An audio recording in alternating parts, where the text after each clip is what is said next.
Para 1982 tenían 2 discos en su haber y un magnífico apoyo de fanáticos entusiastas del metal en todo el mundo.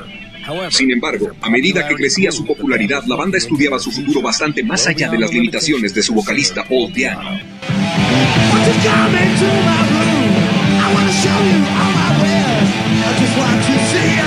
Di'Anno was very much a punk frontman. He wasn't a great singer, but he was right for what the first 2 albums represented. But with Paul Di'Anno, they were going to be stuck. He was unpredictable and enigmatic in a way that was not acceptable. To move on, they needed a new singer. Where I first saw Iron Maiden, I thought, this is just fierce. God, this is good. Wow. I looked at the singer and I thought, I reckon I could do a better job than him, though, you know, I mean, I should be singing for those guys. I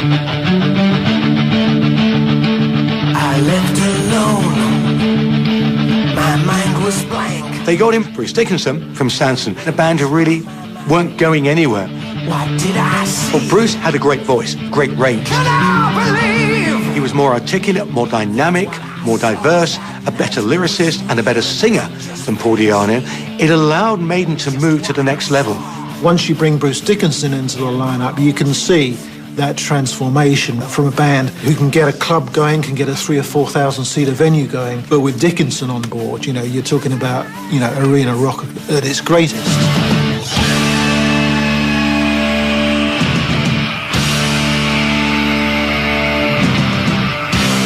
Metal is vaudeville, in a way. The story, the theatre in your head, it takes over.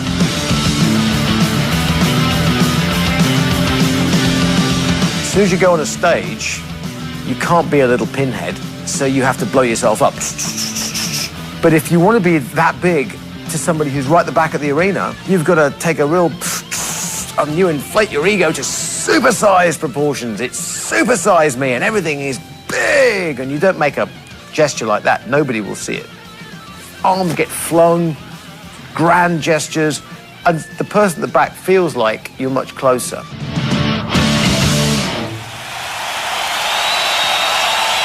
Con Dickinson al frente, Iron Maiden tenía la persona más grandiosa que la banda siempre había anhelado. Pero hubo un elemento particular que fue más famoso que cualquiera de los miembros de la banda. No tocaba ningún instrumento ni sabía cantar. Sin embargo, Eddie se volvió completamente responsable de proyectar la imagen de la banda y fue uno de los símbolos del heavy metal más querido.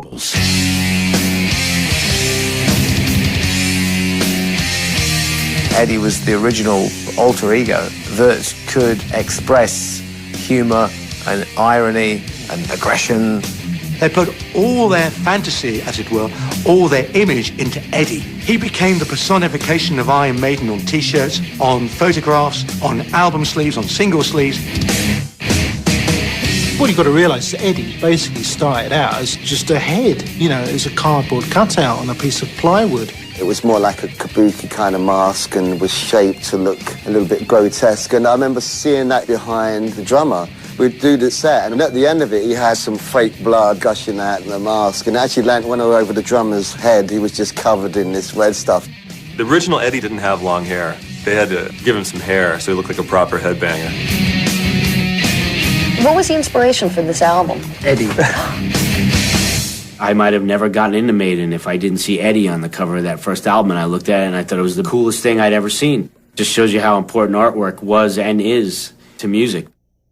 I just love the fact that we didn't know what he is. Was he a corpse? Was he a monster? Was he an alien? Because every record, he changed to whatever the theme of the record was. Killers, he's killing someone. Peace of Mind, he's in a straitjacket. Power Slave, he's in ancient Egypt. And then on top of that, when Maiden's playing, maybe if the energy level isn't as high, boom, they bring out the giant Eddie to come on stage, and everyone's like, oh, there's Eddie.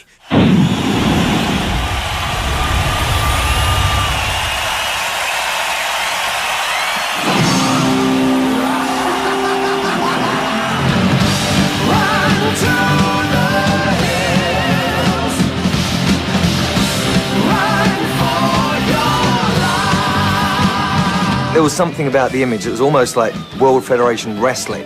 It was that kind of larger-than-life escapism thing, and slightly ridiculous. And I think that's why a lot of young kids got into it. By owning Iron Maiden, you knew you were consuming this art and this aesthetic that belonged to sort of a darker subculture. And that was very appealing. It seemed to say, you know, you think you're alienated, but you're not. There's 2 million people exactly like you.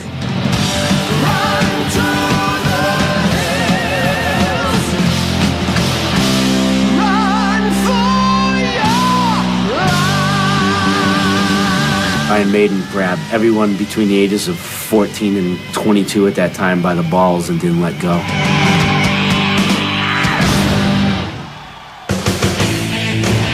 I was like, what, 13 years old, 14 years old. I used to sell Quaaludes at Starwood, and I saw this band Van Halen play, and I was just like, wow. If you want to talk about the Strip and creating rock and roll, nobody can recreate what they did.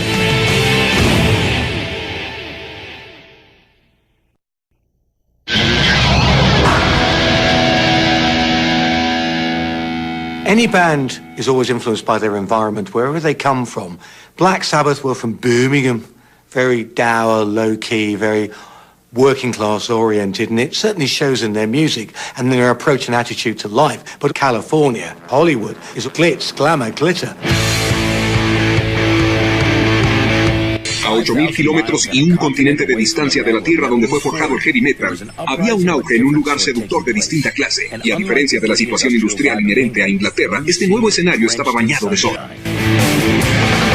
You can't get much more opposite than Birmingham, England, and Los Angeles Sunset Strip. You know, the bright colors and the spandex and the shoes and the boots and the girls. Up to that point, heavy metal was very much about men. It was macho. It was standing on stage and being very forceful. Now, suddenly it was cool to be a character again. Suddenly it was cool to be a little trashy, a little sleazy, a little sexy, as it were. And that's what happened with heavy metal groups in Los Angeles. They took the essence of the music, but they glamified it. Before people used the term hair metal, I remember they used to use a term called teeth metal. These are bands who smile. Van Halen created it. This was heavy music, but like the singer likes to be there. I love talking. I love telling jokes. For me, this is just one big wet T-shirt contest, you know? They just kind of summed up everything about the California lifestyle. They didn't go in for the trappings, you know, the witches and the mysticism in the woods. It's all about chicks and cars and good times. And they really Americanized heavy metal. Van Halen se formó en 1974 y pasaron los siguientes 3 años puliendo sus habilidades en los clubs de Los Ángeles. If you want to talk about the Strip and creating rock and roll in LA, nobody can recreate what they did. I was like, what, 13 years old, 14 years old. I used to sell Quaaludes at the Starwood, and I saw this band Van Halen play, and I was just like, wow. I used to go to see him at the Whiskey. I swear to God, I used to sit on the stage, and here'd be Van Halen flying all over the place like it was an arena, and there'd be 12 people there. I said to my guys, there's something new going down, and sure enough, Van Halen erupted. En 1978, Van Halen lanzó su debut autotitulado. Repleto de éxitos en la radio, el álbum obtuvo disco de platino 6 veces. When Van Halen 1 came out, everyone in Britain just picked up on it and said, have you heard this album? It's so different. It's so exciting. It's so fresh. It's so not British. If there is any design to it at all, the sound of Van Halen is meant to spill over all over your turntable and ruin the rest of your records.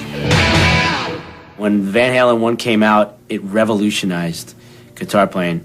Eddie played with a style that nobody before him ever had played. Anybody who just listens to the beginning of Eruption, just the beginning, even if you're not a guitar player, the way that